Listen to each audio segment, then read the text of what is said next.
39 என்பது நம்ம யோசேப்பு இருக்கார் பாருங்க, யோசேப்பினுடைய வாழ்க்கையிலே அவருடைய வேலையை குறித்து நமக்கு வெளிப்படுத்துகிற சத்தியங்கள். So here this Genesis 39 reveals the truth about the life of Joseph in his workplace. இன்றைக்கு நான் பேச போகும் செய்தியின் தலைப்பு 7 work ethics.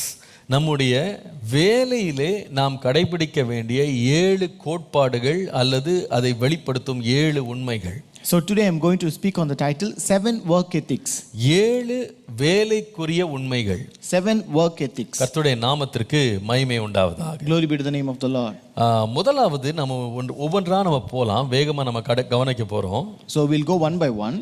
முதலாவது ஆதியாகமம் 39ஆம் அதிகாரத்தின் முதலாம் வசனம் பாருங்க. First Genesis 39 verse 1.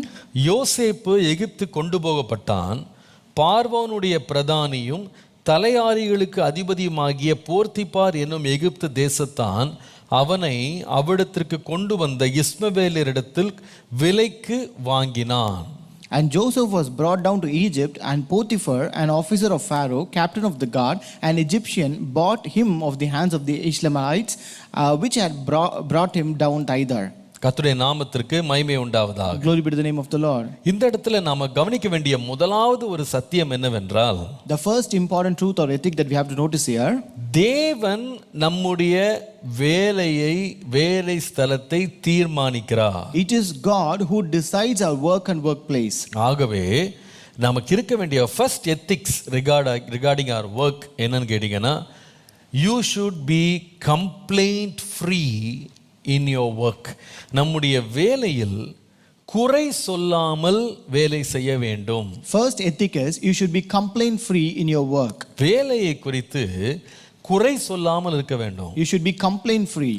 உன்னை கவனிக்கணும், எந்த இடத்துல நாம் வேலைக்கு போய் நின்றாலும் அந்த இடத்தை தீர்மானிக்கிறவர் கர்த்தர். So I tell you, wherever you go to work, it is God who decides your workplace. யோசேப்பு ரொம்ப தெளிவாக தன்னுடைய சகோதரர்களுக்கு பிந்தின நாட்கள்ல சொல்றாரு, in the later days Joseph very clearly tells his brothers, நீங்கள் என்னை இங்க கொண்டு வரல, you did not bring me here, கர்த்தரே என்னை உங்களுக்கு முன்பாக அனுப்பினார். it is God himself who sent me before you. இத பாத்தீங்கன்னா கர்த்தரே ஒவ்வொரு இடத்திலேயும் அவனுடைய நடைகளை நடத்தி இருக்கிறார். So you can see the Lord has guarded and led the steps of Joseph in every step. யோசேப்புக்கு வசதியான இடம் வேலை குறைந்த இடம் தகப்பனோடு இருப்பதுதான். So Joseph's comfortable place and the place where he has less work is being with his father. நான் நினைக்கிறேன் தன்னுடைய சகோதரரோடு கூட அவன் ஆடு மேய்க்க போனதாக நீங்க அவ்வளவு அதிகமா வாசிக்க முடியாது. So I think you cannot read much that he went along with brothers to take care of the sheep. அவன் செய்த பெரிய வேலையில ஒரு வேலை அவங்க அப்பாவுக்கு என்னன்னா, அண்ணன்மாருக்கு ஆகாரத்தை சுமந்து கொண்டு போறது தான் வேலை. So one of the biggest task and work that he did was taking the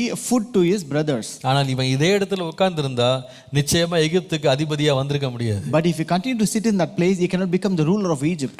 கர்த்தரே அவனை தகப்பனுடைய மடியிலிருந்து கட்டாயத்தின் பேரில் எகிப்திற்கு விற்கப்பட்டு போகும்படி கர்த்தர் கொண்டு போனார். God himself forcefully took him out of the bosom of his father and took him to this Egypt that he might be sold by them. Potiphar வீட்டில இருந்து ஆண்டவரே என்ன செய்றார்னா அவனோடு கூட இருக்கிறாரு, ஒரு சூழ்நிலையை உருவாக்கி அவனை சிறைச்சாலை கொண்டு போறார். So it is God who was with him in the house of Potiphar and took him to prison, making a situation there. அங்கேயும் கர்த்தர் அவனோடு இருந்தார். And even that the Lord was with him. அங்கிருந்து கர்த்தர் திரும்ப என்ன பண்றாருன்னா நேரா அரண்மனை கொண்டு போறார். And from there the Lord took him to the palace. நம்முடைய வழிகள் வேற, கர்த்தருடைய வழிகள் வேற.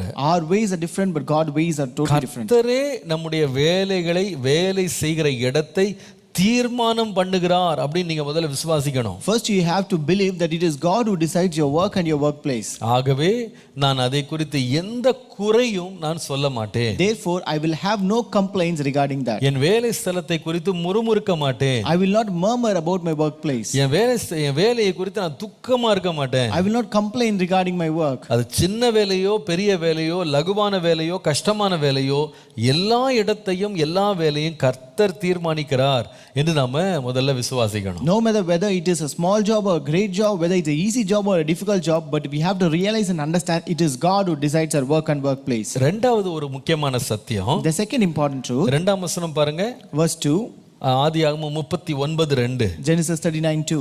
கர்த்தர் யோசேப்போடே இருந்தார். And the Lord was with Joseph. கர்த்தர் யோசேப்போடே இருந்தார். And the Lord was with Joseph. நம்முடைய முதலாவது வொர்க் எத்திக் என்னன்னு சொன்னா, ஒரு தேவனுடைய பிள்ளைக்கு முதலாவது work ethic stay complaint free. குறை சொல்லி கொண்டில்லாமல் சந்தோஷமாக திருப்தியாக மனரம்யமா இருக்க வேண்டும் வேலை ஸ்தலத்துல. The first work ethic is that you have to stay complaint free in your workplace. ரெண்டாவது, நம்முடைய வேலை ஸ்தலத்துல the companionship of God, தேவனுடைய துணை என்பதை மறந்து போகக்கூடாது. The second one, you should not forget the companionship of God. யோசேப்பு வீட்டு வேலைக்கு தான் போனாரு. Joseph went for a household work. ஆனால் வீட்டு வேலையில தேவன் கூட இருந்தார். But the Lord was with him even that household work. நல்லா நீங்க விளைய கொள்ளணும். தேவன் நுழைய முடியாத வர முடியாத ஒரு இடம் அப்படின்னு இந்த உலகத்துல எதுவுமே இல்லை. There is no place in this world where God cannot enter. தேவன் இழிவான இடங்கள்லையும் கர்த்தர் வர்றாரு. தேவன் மிக உயர்ந்த இடங்கள்லையும் கூட இருக்கிறாரு. The Lord is with us even in our lowly places and also in the higher and exalted places. நம்முடைய இருதயம் கர்த்தரோடு செம்மையா இருக்குமானால் நிச்சயமாகவே நாம் செய்கிற வேலையின் ஸ்தலம் எந்த இடமா இருந்தாலும் சரி, வானத்தையும் பூமியும் படைத்த தேவன் நம்மோடு இருக்கிறார். When our heart is right with the Lord, no matter wherever you work, the creator of the heaven and earth is with you. நீங்க ஒரு நாள் நினைக்க கூடாது நான் என் வேலை ஸ்தலத்துல தனியா கஷ்டப்படுறேன் அப்படி நீங்க நினைக்கவே கூடாது. You should never think that you're struggling alone in your workplace. நாம எந்த இடத்துல இருந்தாலும் கர்த்தர் அங்க வேலையில நம்மோடு இருக்கிறார். No matter wherever you are, the Lord is with you. நீங்கள் இந்த காரியத்தை பார்ப்பீர்களானா யோசேப்போடு கர்த்தர் எல்லா இடங்களிலும் இருந்தது நீங்க பார்க்கலாம். When you look here, you can see that the Lord was with Joseph in all the places. அவன் வீட்டு வேலையிலயும் கர்த்தர் இருந்தார். The Lord was with him in his household work. அவன் பொய்யாய் குற்றச்சாட்டப்பட்டு சிறைச்சாலைக்கு போனாலும் அங்கேயும் கர்த்தர் கூடவே இருந்தார். Even when he was falsely accused and imprisoned, the Lord was with him there. நான் சொல்லுவேன், எந்த காரியத்திலேயும் எந்த இடத்திலேயும் தேவனுடைய பிரசன்னத்தை நீங்க வேலை ஸ்தலத்துல உணர வேண்டும். So I tell you, no, in every place and in every workplace, you have to experience the constant companionship of God. கர்த்தர் என்னோடு கூட இருக்கிறார். The Lord is with me. அவர் என்னை தனியே விட மாட்டார். He will never let me alone. என்னுடைய எல்லா நிலைமையும் அவர் அறிந்திருக்கிறார். He knows all my situation. எல்லாவற்றிலேயும் தேவனுடைய கரம் என்னோடு இருந்து என்னை நடத்த முடியும். The hand of the Lord can be with me in all my situation and lead me. என் சின்ன வேலையை கூட கர்த்தர் அசட்டை பண்ணுகிறது இல்ல. The Lord will not despise even a small work that I do. எல்லா காரியத்திலேயும் கர்த்தருடைய கரம் என்னோடு இருக்க போதுமானது. The hand of the Lord is sufficient to be with me in all my works. So first work ethic என்னன்னு சொன்னா, ஆண்டவரே நான் எனக்கு கொடுத்த வேலையை குறித்து நான் குறையோ குற்றமோ சொல்லவே மாட்டேன். The first work ethic that we should have is we should stay complaint free. இரண்டாவது நான் கவனிக்க வேண்டிய சத்தியம், நான் எங்கே இருந்தாலும் நான் அந்த வேலையிலே நான் கர்த்தருடைய பிரசன்னத்தை நான் உணருவேன். The second work ethic is the companionship of God in our workplace. திரும்ப வாசிக்கலாம், முதல் 3 வசனங்களை திரும்ப வாசிக்கலாம். Let us read first 3 verses again. ஆதியாகமம் 39. Genesis 39. யோசேப்பு எகிப்து கொண்டு போகப்பட்டான். பார்வோனுடைய பிரதானியும் தலையாரிகளுக்கு அதிபதியுமாகிய போர்த்திபார் என்னும் எகிப்து தேசத்தான் அவனை அவ்விடத்திற்கு கொண்டு வந்த இஸ்மவேலரிடத்தில் விலைக்கு வாங்கினான். கர்த்தர் யோசேப்போடு இருந்தார். அவன் காரிய சித்தி உள்ளவனானான். அவன் எகிப்தியன் ஆகிய தன் எஜமானுடைய வீட்டிலே இருந்தான். கர்த்தர் அவனோடே இருக்கிறார் என்றும் அவன் செய்கிற யாவையும் கர்த்தர் வாய்க்க பண்ணுகிறார் என்றும் அவன் எஜமான் கண்டு. And Joseph was brought down to Egypt, and Potiphar, an officer of Pharaoh, captain of the guard, an Egyptian, bought him of the hands of the Ishmaelites, which had brought him down thither. And the Lord was with Joseph, and he was a prosperous man, and he was in the house of his master the Egyptian. And his master saw that the Lord was with him, and the Lord made all that he did to prosper in his hand. கர்த்தருடைய நாமத்திற்கு மகிமை உண்டாவதாக. Glory be to the name of the Lord. மூன்றாவது ஒரு முக்கியமான சத்தியத்தை 3ஆம் வசனத்துல காண்பிக்கிறேன். The third important work ethics we can read in verse 3. கர்த்தர் அவனோடே இருக்கிறார் என்றும் அவன் செய்கிற யாவையும் கர்த்தர் வாய்க்க பண்ணுகிறார். And his master saw that the Lord was with him, and the Lord made all that he did to prosper in his hand. மூன்றாவது ஒரு முக்கியமான சத்தியம், God crowns our work with success. தேவன் நம்முடைய வேலையை அல்லது நம்முடைய வேலையில் அவர் வெற்றியை கொடுத்து முடிசூட்டுகிறார். The third work ethic is God crowns our work with success.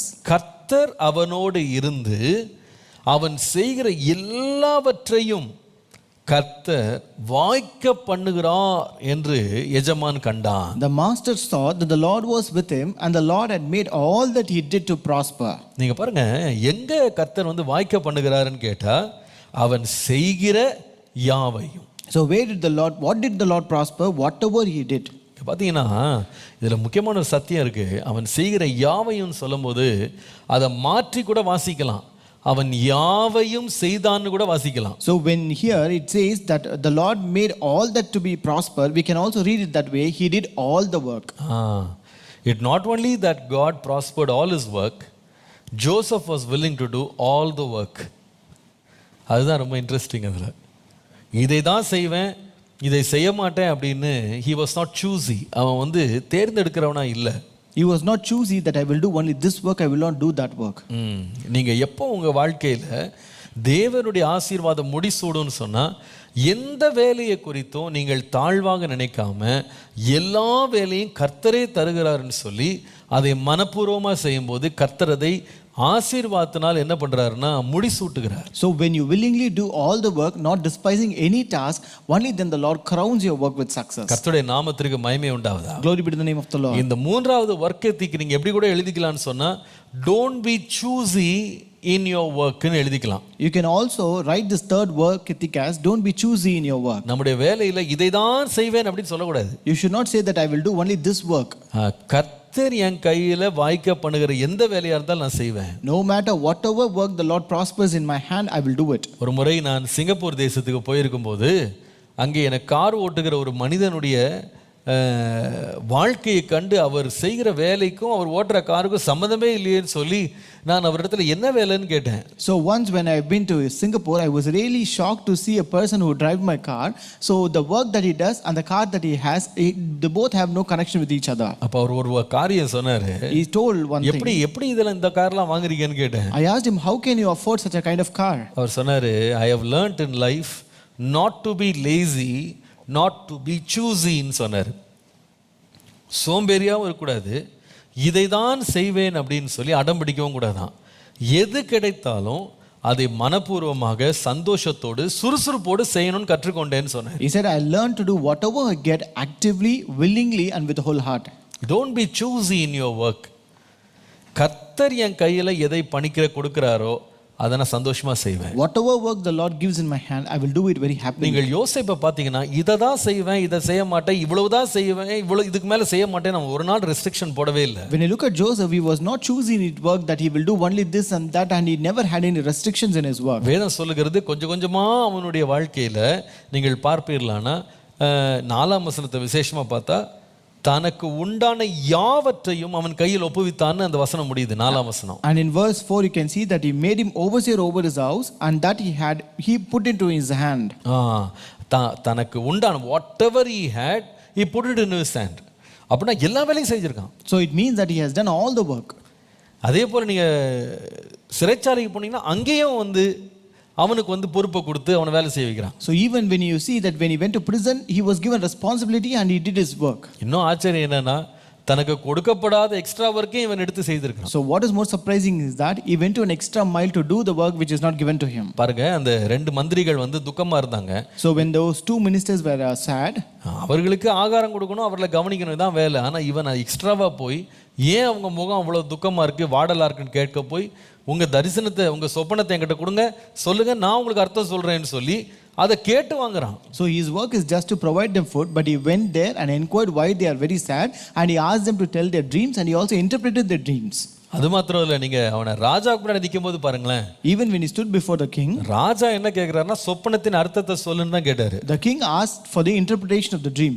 ஆனா இவன் சொன்னது என்னன்னு கேட்டா அர்த்தத்தை மாத்திரம் இல்ல இந்த சொப்பனத்தை எப்படி வந்து பிராக்டிக்கலா எப்படி அதை எக்ஸிக்யூட் பண்றதுன்னு சொல்லி ஈவன் தன்னோட ஐடியாஸையும் கொடுக்குறான். So he not only interpreted the dream but he also gave his ideas to execute the plan behind it. அப்படின்னா பாத்தீங்கன்னா he was able to go way over what was given to him.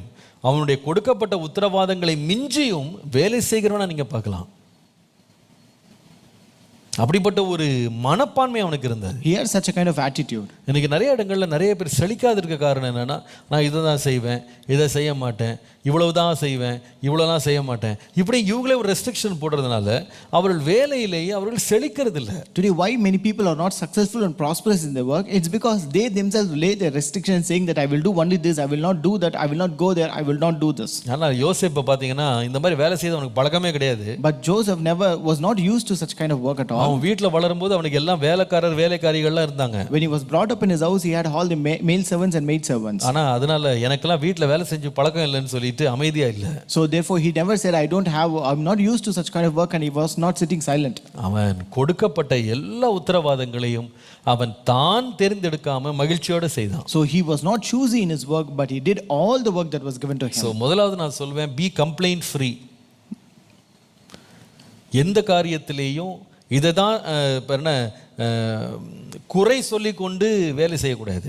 First you have to be complaint free. ஏனென்றால் கர்த்தர் அந்த வேலையை எனக்கு கொடுத்தார். Because it is God who has given me that work. இரண்டாவது, நான் போகிற இடத்துல கர்த்தர் என்னோடு இருக்கிறார். ஆகவே நான் அவருடைய துணையோடு நான் எந்த வேலையும் நான் செய்வேன். The second one, the companionship of God. The Lord is with me wherever I go, and so I will do my work with His companion. மூன்றாவது, என் வேலையை குறித்து நானே தெரிந்தெடுக்க மாட்டேன், இதை தான் செய்வேன் அதை செய்ய மாட்டேன் அப்படின்னு சொல்லி நான் என்னுடைய வேலையில தெரிந்தெடுத்து வேலை செய்கிற ஒரு பழக்கம் எனக்கு இருக்காது. And third ethic is, don't be choosy in your work. I will not choose my work and do accordingly. எந்த வேலையை கர்த்தர் என் கையில கொடுத்தாலும் அதை மகிழ்ச்சியோட நான் செய்வேன். No matter whatever work the Lord gives me, I will do it happily. நான்காவது ஒரு சத்தியம் இருக்கு. The fourth truth, 4ஆம் வசனம் பாருங்க. verse 4. யோசேப்பினிடத்தில் அந்த போர்த்திபார் தயவு வைத்து அவனை தனக்கு ஊழியக்காரனும் தன் வீட்டுக்கு விசாரணைக்காரனுமாக்கி தனக்கு உண்டான யாவற்றையும் அவன் கையிலே ஒப்புவித்தான். And Joseph found grace in his sight, and he served him, and he made him overseer over his house,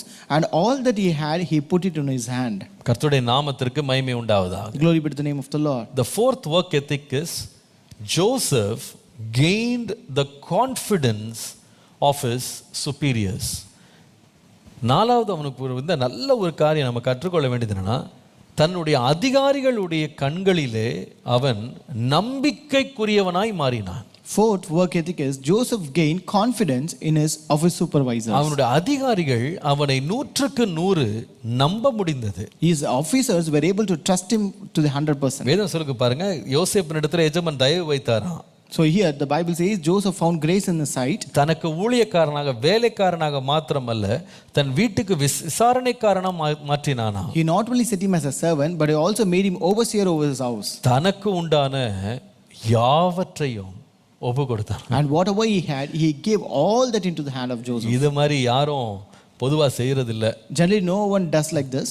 எந்த எஜமானா இருந்தாலும் தனக்குன்னு கொஞ்சம் வச்சுட்டு மீச்சத்தை தான் தான் வேலைக்குன்னு ஆள விடுவான். So every master will have something for himself, and the rest he will give it to his servant. சில வீடுகளுக்கு போங்க, வேலைக்காரர்கள் வீட்டுக்கு வந்தா கூட சில அறைகளை சுத்தம் பண்ற கூட உள்ள விட மாட்டாங்க. Even if you go to certain houses, if they have the servants or maids, they will not let them enter certain rooms to clean. ஏன் தெரியுமா? You know why? அவங்களுக்கு நம்பிக்கை கிடையாது. Because they don't have the trust. அங்க சில விலையேறப்பட்ட பொருட்கள் வச்சிருப்பாங்க. They might be having precious and expensive things. சம்பள பணத்தை வச்சிருப்பாங்க. They might be having their salary there. ஒருவேளை நான் கண் பார்க்காத நேரத்துல அதை எடுத்துருவாங்களோன்னு பயப்படுவாங்க. They will be afraid whether they will take away that amount when they don't see. நிறைய பேருக்கு கிச்சன்ல கூட தனியாக வேலைக்காரர்களை வேலைக்காரிகளை வைப்பதுல அவங்களுக்கு நம்பிக்கை கிடையாது. Many people also don't have the confidence and the trust to have the servants in the kitchen alone. ஆனால் யோசேப்பை குறித்து வாசிக்கிறோம், எல்லாவற்றையும் எஜமான் நம்ம கையில் கொடுத்தானா. But we read about Joseph that the master gave all of his house into his hand. கர்த்தருடைய நாமத்திற்கு மகிமை உண்டானதாக. Glory be to the name of the Lord. நீங்க 6ஆம் வசனம் வாசித்தீங்கன்னா, if you read verse 6, இத ரொம்ப அழகா விளக்கி இருக்கு. அங்க வாசிக்கிறோம், அவன் தனக்கு உண்டானதை எல்லாம் யோசேப்பின் கையிலே ஒப்பு கொடுத்து விட்டு தான் புசிக்கிற போஜனம் தவிர தன்னிடத்தில் இருந்த மற்ற ஒன்றையும் குறித்து விசாரியாது இருந்தான். And he left all that he had in Joseph's hand, and he knew not aught he had save the bread which he did eat. என்ன அருமையா இருக்கு. How beautiful it is. எல்லாவற்றையும் ஒப்பு கொடுத்தான். He committed everything to his hands. ஒன்ன கூட விசாரிக்க கூட இல்லையா. He did not even inquire about anything. மேஜையில் வர சாப்பாடை தவிர வேற எதுவுமே வீட்டை பற்றி யாருக்கு தெரியாது, எஜமானுக்கே தெரியாது. So even the master doesn't know anything except about the food that comes on his table. அத்தனை சாவியும் யோசேப்பு கையில தான் இருந்தது. Yes, Joseph had all the keys. அத்தனை வரவு செலவு அவன் தான் பார்த்திருக்கான். So he was taking care of all the accounts and expenses. வீட்ல உள்ள சின்ன வேலை பெரிய வேலை எல்லாத்தையும் கண்ணை மூடிட்டு அவனை நம்பினான். And he trusted regarding all the small work and great works of his house. இதுல என்ன பின்னணின்னு கேட்டீங்கன்னா, யோசேப்பு ஒரு எபிரேயன், அவன் எகிப்தியனும் கிடையாது. So when you look at the background, Joseph was a Hebrew man and he was not an Egyptian even. அவன் சகோதரன் அல்ல, அவன் அடிமை. He was not a brother but he was a slave. காசுக்கு வாங்கப்பட்ட ஒரு அடிமையின் மேல எஜமான் இவ்வளவு நம்பிக்கை வைக்கிறாருன்னா அவன் எவ்வளவு உண்மையா இருந்திருப்பான்னு யோசிச்சு பாருங்க. So if a master can have so much of trust upon a slave who he has bought with his money, see how much faithful he should be. இன்றைக்கு பாருங்க, இன்றைக்கு நல்ல உழைக்கிறவர்களை, நல்ல திறமைசாலிகளை கூட நம்ம கண்டுபிடிக்க முடியுது. Today we are able to find people who are smart and who can work very hard. ஆனால் இன்னைக்கு நிறைய உண்மை உள்ளவர்களை கண்டுபிடிக்கிறது தான் ரொம்ப கஷ்டமா இருக்கு. But it is really hard to find faithful people. நம்பகத்தன்மை உள்ள மனிதர்களை கண்டுபிடிப்பது ரொம்ப ரொம்ப அரிதாகி கொண்டே வருகிறது. It is really rare to find trustworthy people. எந்த ஃபீல்டில் நீங்கள் பார்த்தீங்கன்னாலும் இந்த நம்பிக்கைக்குரிய குணம், நம்பிக்கையை காத்துக்கொள்கிற சுபாவம் நிறைய இடங்கள்ல இல்லை. When you look at in any field you can find people, it is really rare to find trustworthy people. இன்னைக்கு பாருங்க, அதனால தான் நிறைய இடங்கள்ல வந்து ஏன் சர்டிஃபிகேட்டை பிடிச்சி வைக்கிறாங்க, ஏன் வந்து இவ்வளோ பணத்தை பிடிச்சி வைக்கிறாங்கன்னா, ஏன்னா அந்த அளவுக்கு அவங்க அடி போட்டிருக்காங்க வாழ்க்கையில், யாரையும் நம்பக்கூடாதுன்னு ஒரு தீர்மானத்துக்கு வந்திருக்காங்க. That's why in many places why do they have their certificates or hold on their money or salary? It's because they don't trust them at all. அவங்க அனுபவத்தில் இந்த மாதிரி யாரையும் நம்புறது இல்லை. Because they have not they don't trust because of the experience. அவங்களோட வார்த்தைகளை நம்புறது இல்லை. They don't trust their words. அவங்களுடைய அவங்க பண கையாடலை நம்புறது இல்லை. They don't work the way they handle money. எல்லாத்தையுமே சந்தேக கண்ணோட தான் எஜமான் தன்னுடைய வேலையாட்களை பார்த்து கொண்டிருக்கிறார். The master is looking at their servants with an eye of doubt. கண்ணை மூடி திறக்கிறதுக்குள்ள வேலையாட்கள் எஜமான்களை ஏமாற்றி விடுறாங்க. The servants also deceive and cheat their masters in a fraction of seconds. ஆனால் போர்த்திபார் பாருங்க, இந்த யோசேப்பின் மேல எவ்வளவு நம்பிக்கை வைத்திருந்தா எல்லாவற்றையும் ஒப்பு கொடுத்தான். But how much trust this Potiphar should have on this Joseph that he committed. தேவனுடைய பிள்ளைக்கு இந்த சாட்சி எல்லா இடத்துலயும் இருக்கணும். A child of God should have this testimony in every place. எதை கொடுத்தாலும் எவ்வளவு கொடுத்தாலும் அவர்கள் வந்து நம்பிக்கைக்குரியவர்களா இருக்கணும். How much you give, whatever you give, they must be trustworthy. நம்பிக்கை, the trust. அவர்கள் மேல் ஒரு ஒரு பெரிய ஒரு தைரியம் உண்டாகணும். நம்ம வேலையாள் நம்ம ஏமாற்ற மாட்டான், நமக்கு தீங்கு செய்ய மாட்டான், எவ்வளவு வேணா நம்பி கொடுக்கலாம். So they will gain a confidence that my servant or my work employee will not do any kind of mischief. நேற்றுக்கு சம்பளம் கொடுக்கும்படியாக நான் வந்து நம்முடைய புதிய இடத்துக்கு நான் போயிருந்தேன். So yesterday I went to a new place to give them salary. சென்ட்ரான் பாளையம்னு ஒரு இடம் இருக்கு, உங்களுக்கு தெரியும். நம்ம சபைக்குன்னு சொல்லி ஒரு ரிட்ரீட் சென்டர் வாங்கியிருக்கிறோம். So we have bought a retreat center named Sendran Palayam. அந்த இடத்தையெல்லாம் நான் பார்த்து விட்டு ஓவர்சீ பண்ணிட்டு நான் அவளுக்கு சம்பளம் கொடுக்க எல்லா கவர் எடுத்துட்டு போய் சம்பளம் கவர் கொடுத்துட்டேன். So I went to oversee that place and took all the salary covers to give them salary. அதில் ஒருத்தர் வாட்ச்மேனாக வேலை செய்கிறாரு. So one person is watchman there. அவர் வந்து அந்த ஓரமாக போயிட்டு இந்த கவரை திறந்து பணத்தை எண்ணினார். So he went to a corner and he was counting the money. கவரை எண்ணினா அதில் கொஞ்சம் பணம் எக்ஸ்ட்ரா இருந்திருக்கான். So when he counted, he found some extra amount there. அவர் என்னை பார்த்து வந்து, ஐயா என் கவரில் வந்து ஒரு 1500 ரூபாய் எக்ஸ்ட்ரா வச்சுருக்காங்க ஐயா, அது தப்பாக வச்சுட்டாங்கன்னு சொல்லி அந்த 1500 ரூபாய் என்கிட்ட கொடுத்தாரு. He came to me and he said, Pastor, there's 1500 extra in my cover. So and he returned that 1500 to me. எனக்கு ரொம்ப ஆச்சரியமா இருந்தது. I was really surprised. பெரிய சம்பளம் ஒன்றும் இல்லை. It was not a big salary. ஆனால் ஒரு வாட்ச்மேனாக இருக்கிற ஒரு படிப்பில்லாத ஒரு மனுஷன், but அவருக்குள்ள அந்த உண்மை இருந்ததை பார்த்து நான் ரொம்ப ஆச்சரியப்பட்டேன். But when I found that faithfulness in a watchman who is uneducated person, I was really amazed. அவர் சொல்ற வரைக்கும் எனக்கு தெரிஞ்சிருக்காது, எங்க ஆபீஸ்லயும் அதை தவற விட்டுட்டாங்க. So until he told, we would have not known and we also missed in our office here. ஆனா வாங்கின கவர்ல அவர் ஒரு சாதாரண மனிதனாக இருந்தாலும் அந்த பணத்துல கூட நான் உண்மையா இருக்கணும்னு நினைச்சாரு பாருங்க, அது ரொம்ப கவர்ந்தது. So though he was an ordinary person, but he wanted to be faithful in the small amount that he received. That was really attractive to me. நான் சொல்லுவேன், ஒரு கிறிஸ்தவன் நாளுக்கு நாள் தன் எஜமானுடைய கண்கள்ல அவன் நம்பிக்கைக்குரியவனா வரணும். So a man of God, a believer, should gain confidence in the eyes of his master. அடுத்தது ஆதியாகமம் 39:5-6 பாருங்க. Genesis 39 verses 5 and 6. அவனை, அதாவது யோசேப்பை, தன் வீட்டுக்கும் தனக்கு உண்டான எல்லாவற்றிற்கும் விசாரணைக்காரனாக்கினது முதற்கொண்டு கர்த்தர் யோசேப்பின் நிமித்தம் அந்த எகிப்தின் வீட்டை ஆசீர்வதித்தார். வீட்டிலும் வெளியிலும் அவனுக்கு உண்டானவைகள் எல்லாவற்றிலும் கர்த்தருடைய ஆசீர்வாதம் இருந்தது. And it came to pass from the time that he had made him overseer in his house and over all that he had, that the Lord blessed the Egyptian's house for Joseph's sake, and the blessing of the Lord was upon all that he had in the house and in the field. கர்த்தருடைய நாமத்திற்கு மகிமை உண்டாவதா. Glory be to the name of the Lord. ஐந்தாவது முக்கியமான சத்தியம். The fifth important ethic. Be a channel of blessing in your workplace. ஒரு தேவனுடைய பிள்ளையினுடைய work ethic என்னன்னா, வேலை ஸ்தலத்திலே கர்த்தருடைய ஆசீர்வாதத்தை சுமந்து வருகிறவனாய் நான் இருக்க வேண்டும். So the next work ethic should be, you should be a channel of blessing in your workplace. Be a channel of blessing. எனக்கு ரொம்ப ஆச்சரியமாக இருந்தது.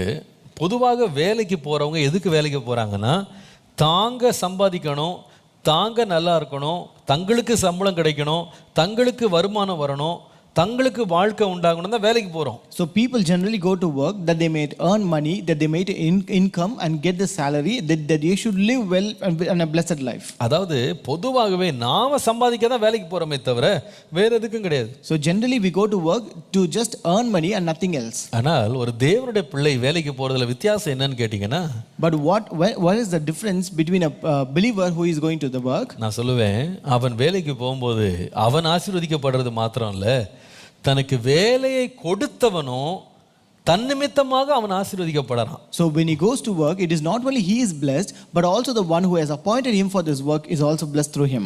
இது ரொம்ப ரொம்ப முக்கியமாக கவனிக்க வேண்டியது. This is something we have to notice. ஒரு கேள்வியும் கேட்கணும். We have to ask a question. நான் வேலைக்கு போறதுனால நான் மட்டும் ஆசீர்வதிக்கப்படுறேன்னா, என் மூலமாக என்னுடைய எஜமான் ஆசீர்வதிக்கப்படுறாரா? Am I only blessed because of my work, or my master is also blessed because of my work? அப்போ நமக்கு ஒரு கண்ணோட்டம், ஒரு தரிசனம் இருக்கணும். என் வேலை ஸ்தலத்தில் நான் மாத்திரம் இல்லை, எனக்கு வேலை செய்தவர்களுக்கு நான் ஒரு ஆசீர்வாதத்தின் வாய்க்காலா மாறணும். So we should have a vision. It is not only I should be blessed in my workplace, but I should become a channel of blessing in my workplace. அப்போ ஒரு தேவனுடைய பிள்ளையினுடைய மனநிலை எப்படிப்பட்டதுன்னா, நான் வேலைக்கு சேர்ந்ததுனால எனக்கு மட்டும் வருமானம் கிடைச்சதுன்னு இல்லை, நான் என் எஜமானுடைய நலனை நான் வளர்க்கிறவனாக பெருக பண்ணுகிறவனா நான் இருக்கணும். So the attitude of a believer or a work or of an employee should be in such a way that as I join this work, it should not that I will alone be blessed through this, but I should also work for the well-being of my master. அவன் பாருங்களேன், எந்த இடத்துல போனாலும் அவன் அநேகருக்கு ஆசீர்வாதமா இருந்திருக்கான். See, wherever he went, he remained a blessing to many. நீங்க வீட்டுல பாருங்க, போர்த்திபார் வீட்டுல போனா அவன் நிமித்தமாக Potiphar ஆசீர்வதிக்கப்படுகிறான். So even in his house of Potiphar, you can see that Potiphar was blessed for Joseph's sake. சிறைச்சாலைக்கு போங்க, இவன் போகிறது நிமித்தம் அங்க உள்ள கைதிகள் ஆசீர்வதிக்கப்படுறாங்க. So even in the prison, you can see all the prisoners were blessed because of him. அவன் தேசத்துக்கு போனா, அங்க போனா இவன் நிமித்தமாக தேசமே பஞ்சத்திலிருந்து காக்கப்பட்டு ராஜா பெரிய ஆசீர்வாதத்துக்கு பாத்திரமா மாறுறார். Even when he went to the nation, the entire nation was saved from the famine, and the king was blessed because of his work. அடுத்தது பாத்தீங்கன்னா, தன் குடும்பத்துக்கே ஒரு ஆசீர்வாதமா மாறுறார். And next he became a blessing to his own family. சொல்லுகிறான், உங்களுக்கு எல்லாருக்கும் ஜீவ ரட்சனை உண்டு பண்ணும்படி கர்த்தர் என்னை முன்னமே அனுப்பினார். He said, the Lord has sent me before that I may provide a posterity to all of you. என்ன அருமையான ஒரு வாழ்க்கை. What a kind of good life it is. என்ன ஒரு அருமையான ஒரு வாழ்க்கை. What a good life it is. ஒரு தேவனுடைய பிள்ளையினுடைய வேலை அநேகருக்கு ஆசீர்வாதமா மாறணும். The work of a believer or a child of God should become a channel of blessing to many. கர்த்தர் நம்மை ஆசீர்வதிக்கிறது மாத்திரமல்ல, நாம் அநேகருக்கு ஆசீர்வாதமாக இருக்க வேண்டும். It is not only God blessing us, but we should be a blessing to many. நீங்க அதனால பாத்தீங்கன்னா, அவன் யாருக்கும் வழியில தீங்கு செய்யாமல் இருந்த ஒரு சுபாவம் அவனுக்கு இருந்தது. That's why you can see that he had a character of not scheming any kind of evil to anybody. அதாவது தன்னுடைய சொந்த வீட்டாருக்கு விரோதமா அவன் தீங்கு செய்யல. He did not scheme evil against his own family members. தன்னுடைய எஜமானுக்கு விரோதமாக தீங்கு செய்யல. He did not do any evil against his master. அவனுடைய எஜமானுடைய குடும்பத்தார், அவனுடைய மனைவி இவனுக்கு தீங்கு செய்யணும்னு நினைச்சா கூட இவன் தீங்கு செய்யல. Even when the master's wife wanted to do some evil against him, but he never did it in return. தன்னோட சிறைச்சாலையில் உட்கார்ந்து இருந்தவங்களுக்கு நன்மையே இல்லாமல் தீமை செய்யல. Even his co-prisoners, he never did anything evil but good alone to them. ஒரு அந்நிய நாட்டுக்கு அவன் தீமை செய்யல, நன்மையே செய்தான். So he did not do evil to a strange nation, but he did good to that. முடிவு என்னன்னா, அவன் போகிற இடமெல்லாம் ஒரு ஆசீர்வாதத்தின் வாய்க்காலாக மாறினான். And as a result, he became a channel of blessing in every place wherever he went. கர்த்தருடைய நாமத்திற்கு மகிமை உண்டாவதாக. Glory be to the name of the Lord. நீங்க வேலைக்கு எங்க போனாலும் சரி, வேலையினுடைய அதிகாரிக்கோ கம்பெனிக்கோ அல்லது நீங்கள் இருக்கிற இடத்திற்கோ தீங்கு செய்யறதுக்கு மாத்திரம் நீங்க உங்க எண்ணத்தை இடம் கொடுக்கவே கொடுக்காதீங்க. No matter wherever you go, but don't give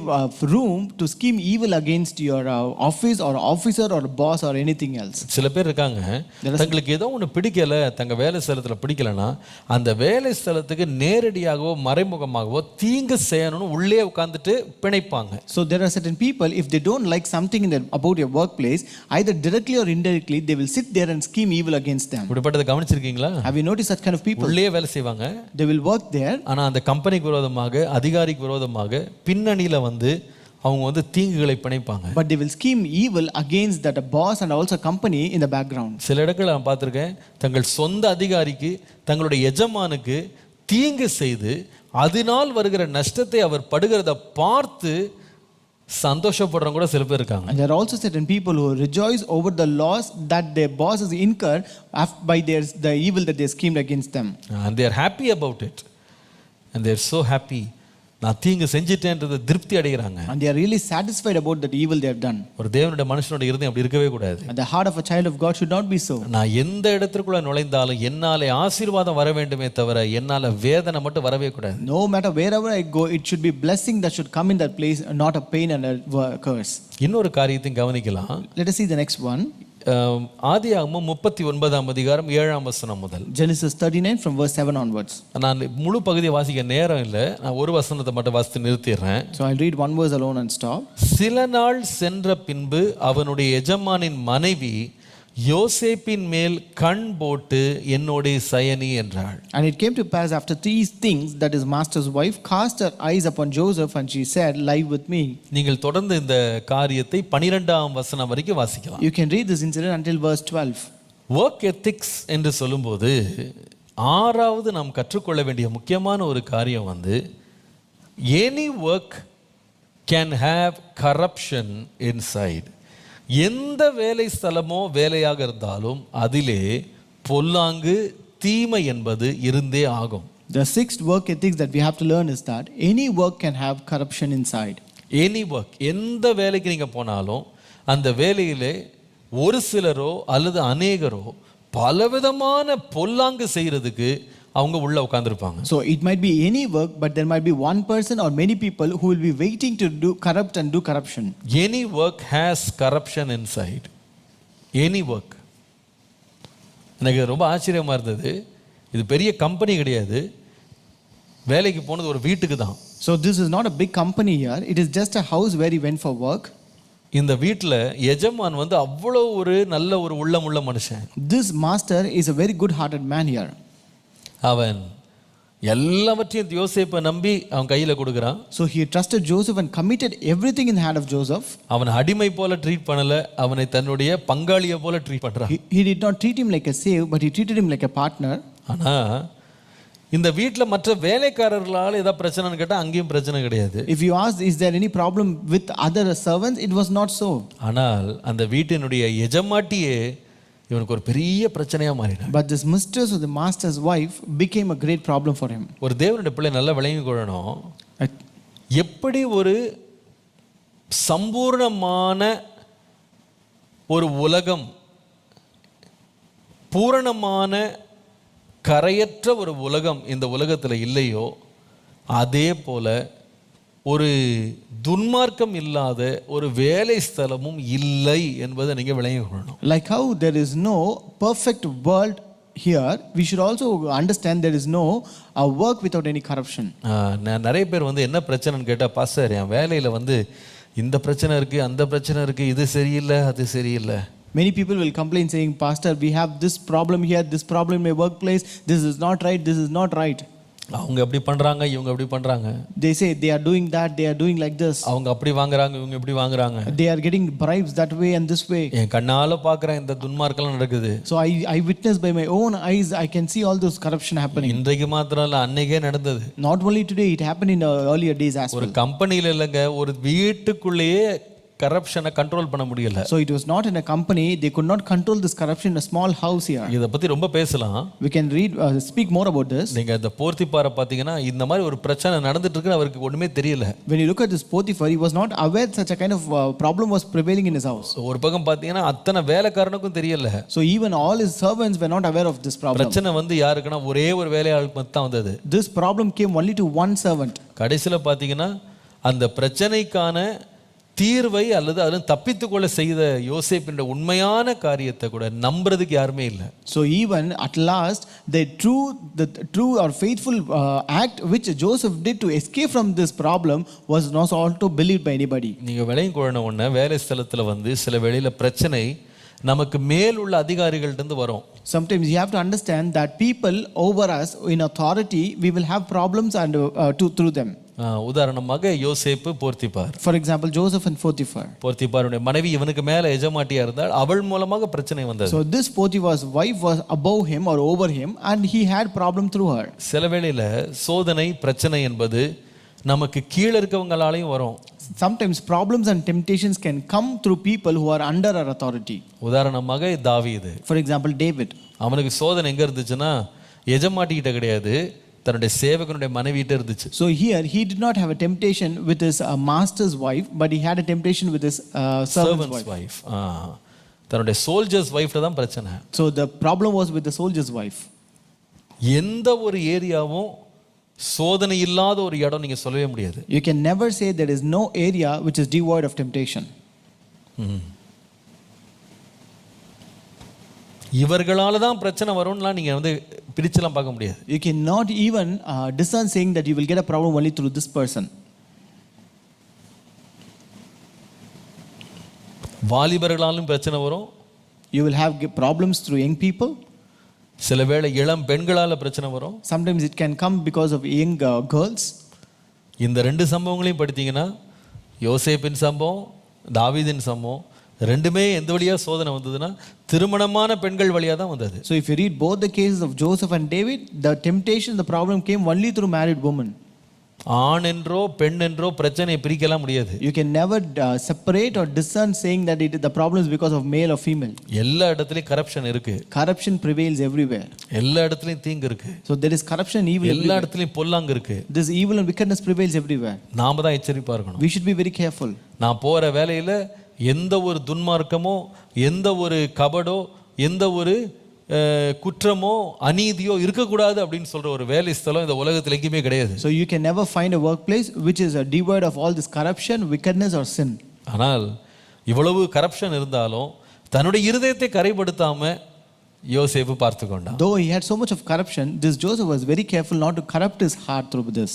உலகமே கரப்டா இருந்தாலும் சுற்றி உள்ள சூழ்நிலைகள் எல்லாம் ரொம்ப பவர்ஃபுல்லான கரப்ஷன்ல நடந்தாலும் தன்னுடைய பர்சனல் லைஃபை அவன் சுத்தமாக பார்த்துக்கொண்டான். Even the entire world is corrupted, even the situation around him is corrupted, but he kept his heart very pure and holy before God. கர்த்தருடைய நாமத்திற்கு மகிமை உண்டாவதாக. Glory be to the name of the Lord. இத பத்தி அதிகம் பேசும்போது நான் time இல்லாதனால கொஞ்சம் ஸ்கிப் பண்றேன். So I can speak more about this, but since I don't have time, I skip it. இன்னொரு முறை வாய்ப்பு வரும்போது நான் பேசுறேன். When I get another chance, I will speak about it. கடைசியா ஒரு சத்தியம். And last ethic. நீங்கள் ஆதியாகமம் 39:13 பாருங்க. Genesis 39 from verse 13 onwards. அங்கே வாசிக்கும் போது அவன் தன் வஸ்திரத்தை அவள் கையிலே விட்டு வெளியே ஓடி போனதை அவள் கண்டபோது அவள் தன் வீட்டு மனிதரை கூப்பிட்டு, பாருங்கள், எபிரேய மனுஷன் நம்மிடத்தில் சரசம் பண்ணும்படி அவனை நமக்குள் கொண்டு வந்தார். அவன் என்னோட சயனிக்கும்படி என்னிடத்தில் வந்தான். நான் மிகுந்த சத்தமிட்டு கூப்பிட்டேன். நான் சத்தமிட்டு கூப்பிடுகிறதை அவன் கேட்டு தன் வஸ்திரத்தை என்னிடத்தில் விட்டு வெளியே ஓடி போனான் என்று சொன்னாள். And it came to pass, when she saw that he had left his garment in her hand and was fled forth, that she called unto the men of her house and spake unto them, saying, See, he hath brought in an Hebrew unto us to mock us. He came in unto me to lie with me, and I cried with a loud voice. And it came to pass, when he heard that I lifted up my voice and cried, that he left his garment with me and fled and got him out. Work எத்திக்ஸில் 7வது ரொம்ப முக்கியமானது என்னென்னா, endure falls charges. வேலை ஸ்தலத்திலே நமக்கு விரோதமாய் எழுப்பப்படும் பொய்யான குற்றச்சாட்டுகளிலும் நீங்கள் பொறுமையுடனும் சகிப்புடனும் இருக்கணும். You have to endure false charges. endure false charges. இதுல பாத்தீங்கன்னா கர்த்தர் தான் யோசேப்போடு இருந்தாரு. So here the Lord was with Joseph. யோசேப்பு காரிய சித்தி உள்ளவன் தான். And Joseph was a prosperous man. கர்த்தர் அவன் மூலமாய் இந்த குடும்பத்தை ஆசீர்வதித்தார் தான், எந்த சந்தேகம் கிடையாது. And it is true and there is no doubt the Lord blessed this family because of him. எத்தனையோ சாட்சிகள், எத்தனையோ பதக்கங்கள், எத்தனையோ பாராட்டுகள் அவன் லைஃப்ல இருந்தாலும், though he had so much of appreciation, so many witnesses, testimonies and medals in his life, அவன் வாழ்க்கையில பொய்யான குற்றச்சாட்டுகள் இல்லாம இருந்ததே கிடையாது. so his life was not without false accusations. தேவனுடைய மனிதர்கள் அநேகர் இந்த பாதை வழியா கடந்து போறாங்க. Many children of God also passed through the same path. செய்யாததை செய்தேன் என்றும் செய்ததை செய்யவில்லை என்றும் குற்றம் சாட்டப்படுதல் என்பது வாழ்க்கையில் ஒரு பகுதி என்றது நீங்க விளங்கிக் கொள்ளணும். So accusing what you have done to be not done and what you have not done to be done is a part of our life. நல்லா கவனிக்கணும். வேலை ஸ்தலத்துல இதை பார்த்து நீங்க பயந்துடக்கூடாது, சோர்ந்து போயிடக்கூடாது. So you should not be disappointed or worried looking at this kind of thing in your workplace. நான் இவ்வளவு உண்மையா இருந்து என் மேல இப்படி ஒரு பொய் பழி சொல்லிட்டாங்களே. See, I was so faithful but people have falsely accused me. நான் செய்த நன்மையெல்லாம் மறந்துட்டாங்களே. They forgot all the goodness that I've done. ரொம்ப ஆச்சரியம் என்னன்னா இதுக்கு எவிடன்ஸ் வர என்னமா எடுத்துருக்காங்க. So what is most surprising is that this woman had a evidence for this. என்ன evidence? What is that evidence? யோசேப்பு தப்பித்து செல்லும்படி விட்டு போன வஸ்திரத்தை எடுத்துட்டு இந்த மாதிரி தான் பிடுங்கினது, அந்த வஸ்திரத்தை அவனுக்கு விரோதமான சாட்சியா காட்டுறாங்க. So she was the one who pulled his garment but he took that as an evidence against him. ரொம்ப வேதனை என்னன்னா இத்தனை வருஷம் உண்மையா வேலை செஞ்சு கடைசியில் பார்த்தீங்கன்னா அத்தனை வேலைக்காரனையும் கூப்பிட்டு நம்மகிட்ட வந்தவன் வந்து நமக்கு இவ்வளோ பெரிய தீங்கு பண்ணிட்டான்னு பெரிய ஒரு அபாண்ட பழியை அவன் மேல் சுமத்துகிறார். The painful thing that happened is that this man who came and worked and was faithful to him, but she at last said this man did such kind of wicked thing and a great false accusation was paid upon. கடைசியில் பார்த்தா எஜமான் இவ்வளோ நாள் இவனை நம்பினவன் அவனையே என்ன பண்ணிட்டாங்கன்னா அவன் செய்த குற்றவாளி என்று சொல்லி அவனை நம்ப வச்சிட்டாங்க. At last they also made a master to believe that he is the one who did this criminal act and made him to believe. ஆனா இவ்வளவு நடந்தாலும் யோசேப்பு ஒரு நாளும் சோர்ந்து போகவே இல்லை. But though these many things happened, this Joseph was not at all worried. அவன் தன்னுடைய சூழ்நிலைகளுக்கு தன்னை விட்டு கொடுக்கவே இல்லை. He never gave himself to those situations. நீதிக்காக நின்னா, பாவத்தை விட்டு ஓடினான். He stood for righteousness and he ran away from sin. அதனால் வரும் வேதனைகளை சந்தோஷமா சகித்தான். And he also endured the suffering that he had to encounter because of it. வேதனையை பார்த்தலாம் பயப்படல. He was not afraid of the pain. பிரச்சனைகளை பார்த்து பயப்படல. He was not afraid of the problems. வேதம் முழுவதும் பார்த்தீங்கன்னா இந்த மாதிரி போராட்டங்கள் வேலை செய்கிறவர்களுக்கு உண்டு என்பதை மறந்துடாதீங்க. So even if you read the entire Bible, you can see people who work will endure such kind of problems. நீதியாய் நடக்க விரும்புகிறவர்கள் யாவரும் துன்பப்படுவார்கள் தான் போட்டிருக்கு. So it is written, whoever want to live wise righteously, they will be suffering. They will suffer, they will have suffering. நிச்சயமா அவங்க வந்து துன்பப்படுவாங்க. They will surely suffer. தானியேலை பாருங்க. Look at Daniel. ரொம்ப உண்மையா இருந்தான், எஜமானுடைய கண்களில் ராஜாவின் கண்ணில் தயவு பெற்றவனாக இருந்தான். அவனுக்கு விரோதமாய் சூழ்ச்சி செய்யப்பட்டு அவன் செய்யாத குற்றத்தை செய்ததாக அவன் மேல ஒரு விதமான குற்றம் சுமரும்படி சட்டத்தையே மாற்றினாங்க. So he was very faithful and he received favor in the sight of the king, but still he was falsely accused of the act which he did not do, as if they have done, and they also changed the decree against him. கர்த்தருடைய நாமத்திற்கு மகிமை உண்டாகட்டும். Glory be to the name of the Lord. இதற்கெல்லாம் நிறைய வெள்ள காரணம் வந்து பல காரணங்கள் இருக்கு. So there are many reasons for this kind of things. இந்த யோசேப்பின் காரியத்தை பார்த்தீங்கன்னா யோசேப் எந்த தீங்கும் செய்யல, ஆனால் அவனுடைய அழகே, அவனுடைய வசீகரம், அவனுக்கு இருந்த சரீர அழகு ஒரு இச்சைக்குரிய பொருளாக அநேகரால் பார்க்கப்பட்டது. So here this Joseph was faithful, he was very truthful, but his own beauty became a thing that has been lusted after by this woman. அது ஒரு கண்ணியாக மாறினது. That became a snare to him. அது அநேகரால் வந்து பொறுத்துக்கொள்ள முடியல. Many people could not bear that. இன்னொன்று சில பேர் இருக்காங்க, சில பேர் வந்து ஒன்று நம்மால் கவரப்பட்டு நம்மளை பிரச்சனைக்குள்ள இழுக்கணும்னு நினைப்பாங்க. ரெண்டாவது ஒரு கூட்டம் இருக்கு, அவங்க வந்து நம்முடைய வெற்றியை பார்த்து சகித்து கொள்ள முடியாமல் எரிச்சலினால் நம்ம மேல வந்து அவங்க வந்து பெரிய பிரச்சனைகளை, பெரிய அபாண்ட பழிகளை நம்ம மேல் சுமத்துவாங்க. There will be some people who will be attracted by us and they want to involve us into some problem. There will be other people who will be very angry and jealous over our success and they want to scheme some evil and bring some problem to us. அதாவது there are people who want to influence us and there are people who are intimidated by us. Both words are very important. ஒரு work ஸ்பாட்ல இது நடக்கும். People who want to influence us, நம்ம மேல ஆதிக்கம் செலுத்த விரும்புவாங்க, நாம் அதற்கு இணங்காத போது நம்ம மேல பொய் பொழி சுமத்துவாங்க. People who want to influence us and when they fail they bring up false accusations. இன்னொரு கூட்டம் இருக்கிறாங்க, they are intimidated by us. நம்மால அவங்க பயமுறுத்தப்படுறாங்க. நம்முடைய வெற்றியும் நம்முடைய வளர்ச்சியும் நம்முடைய மேன்மையும் அவர்களுக்கு பயத்தை உண்டாக்கிடுது. Our success, our growth, our exaltation really intimidates us. அதை எப்படி கவுண்டர் பண்றதுன்னு தெரியல அவங்களால. They don't know how to counter that. அதற்கு அவங்களால ஈடு கொடுக்க முடியல. They cannot give equal to that.